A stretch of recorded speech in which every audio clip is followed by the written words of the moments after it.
ہیں کہ سیدی اعلیٰ حضرت رضی اللہ تعالیٰ عنہ کی کتاب احکام شریعت میں لکھا ہوا ہے کہ وہابی کا ذبیحہ حرام ہے. یہ بات صحیح ہے، مگر وہابی اگر سنی کا نکاح پڑھائے گا تو ہو جائے گا. یہ بات ہماری سمجھ میں نہیں آئی، اصلاح فرمائیں. ذبیحہ حرام ہے اور نکاح ہو جائے گا، یہ کیسے؟ اور لکھا ہوا ہے کہ اگر برہمن بھی نکاح پڑھائے گا تو ہو جائے گا. اس بات پر ہماری اصلاح فرمائیں، آپ کی مہربانی ہوگی. دیکھیے، ذبیحے کے لیے کوئی جانور جو ہے جب تک ذبح نہیں کیا جاتا، یعنی زکوٰۃ شرعی بسم اللہ اللہ اکبر پڑھ کے ذبح کرنا، اور ذبح کرنے والا مرتد نہ ہو. اگر مرتد ہے اور اس نے 10 مرتبہ بسم اللہ اللہ اکبر پڑھ کر کے ذبح کیا تب بھی اس کا ذبیحہ حلال نہیں ہے. یہ تو فقہ کی کتابوں میں موجود ہے کہ مسلمان بسم اللہ اللہ اکبر پڑھ کے ذبح کیا تو یہ زکوٰۃ شرعی ہے، حلال ہو جائے گا. اور اس کا موازنہ جو ہے وہ نکاح سے نہیں، کیونکہ نکاح میں جو ارکان ہیں وہ ایجاب اور قبول ہیں. ایجاب اور قبول، میاں بیوی دونوں، ایک کہے کہ میں نے تم سے نکاح کیا، دوسرا کہے میں نے قبول کیا، یا اس کا وکیل، عورت کا وکیل آئے مجمع نکاح میں اور کہا کہ میں نے اپنی موکلہ کا نکاح تم سے کیا، اور دولہے نے کہا کہ میں نے قبول کیا. یہ ہے ارکان.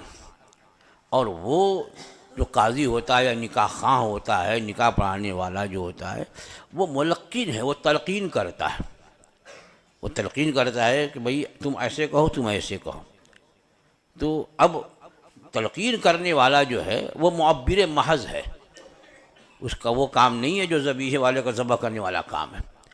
یہاں تو ایجاب اور قبول یا تو دونوں عقدین میاں بیوی میں ہو، یا یہ ہے کہ عورت کا وکیل آتا ہے مجمع نکاح میں اور شوہر جو ہے وہ قبول کرتا ہے. وکیل ایجاب کراتا ہے کہ میری موکلہ کا نکاح، میں نے اپنی موکلہ کا نکاح تم سے کیا اتنے مہر پہ، وہ کہتا میں نے قبول کیا.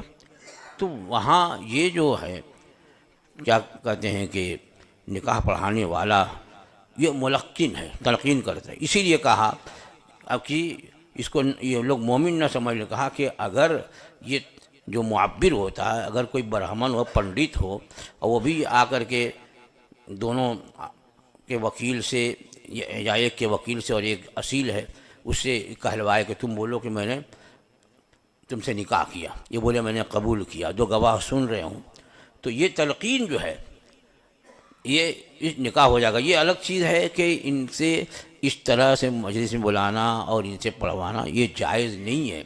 نکاح تو ہو گیا کیونکہ عاقدین نے جب ایجاب اور قبول کر لیا اور دو گواہوں نے ایجاب اور قبول الفاظ سن لیے تو نکاح تو منعقد ہو گیا. لیکن ایسے لوگوں کو بلائے نہیں، کیونکہ عام طور پر لوگوں کے ذہن میں یہی ہے کہ نکاح ان سے پڑھوایا جاتا ہے جس کی وہ تعظیم کرتے ہیں، معزز سمجھتے ہیں. اسی لیے اعلیٰ نے یہ بھی آگے فرمایا کہ اس میں یہ بھی خطرہ ہے کہ کہیں ایسا نہ ہو کہ ایمان ہی چلا جائے. یعنی اگر وہ اس کی بدعقیدگی حد کفر کو پہنچی ہے اور اس نے اس کو لائق تعظیم اور مسلمان اور معزز سمجھا، بھئی ایسے ہی آدمی کو تو نکاح کر بلاتے ہیں نا. بلاتے کیا ہیں؟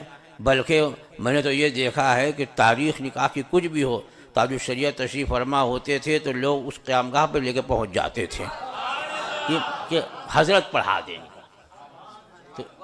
تو یہ کیا ہے؟ یعنی جس کو آدمی معزز محترم سمجھتا ہے، لائق تعظیم، اس سے نکاح پڑھواتا ہے. تو وہیں تو اعلیٰ نے یہ بھی لکھا کہ بہت یہ نکاح ہونا کیا، نکاح تو کوئی برہمن بھی پڑھائے تو ہو جائے، لیکن اس کو لائق تعظیم سمجھے گا، اس کی بدعقیدگی پر واقف ہو کر کے اسے مسلمان جانے گا تو خود اس کا ایمان خطرے میں پڑ جائے گا. وہ پوری عبارت جنہوں نے بھی سوال کیا ہے وہ پوری عبارت دیکھ لیں، انشاءاللہ انشراح صدر ہو جائے گا.